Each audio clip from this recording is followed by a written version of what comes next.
It's almost the end of 2021, a mammoth year in terms of the pandemic response, and it's left us with a bigger question. Can people really trust their politicians? A YouGov poll suggests that many just don't. Almost 2 in 3 said they now see politicians as merely out for themselves. That's a big drop in public trust compared to 2014, and even greater than when the same question was asked back in 1944. Well, we're joined now by Rachel Statham, who's a senior fellow from the Institute for Public Policy Research and co-authored this study. Rachel, thank you for joining us. What do you think is the one biggest cause of this dramatic drop?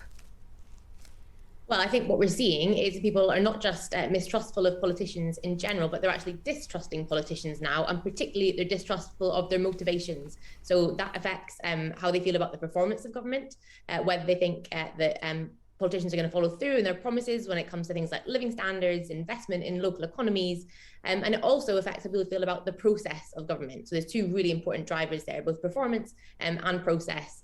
And we know that if we see this continued cycle of rising distrust, it's going to have, it's going to throw up some really big questions in terms of the future of our democracy. And what impact could that distrust from Westminster specifically have in the Northwest?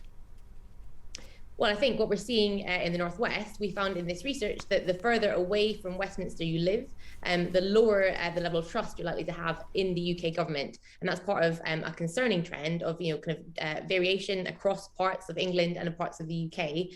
And what we know is that the process of government that's underpinning our democracy at the moment really matters for this level of trust. So if you feel that the decisions that are affecting your life aren't being taken where you live, aren't being taken by people who understand your local area, people like you, that's really going to make a difference to how you feel about government. And a really important kind of answer to this challenge is delivering on the levelling up agenda that we've heard a lot about, but we're yet to see kind of making that difference in terms of the outcomes that matter to people's lives, things like living standards, like incomes, like life expectancies.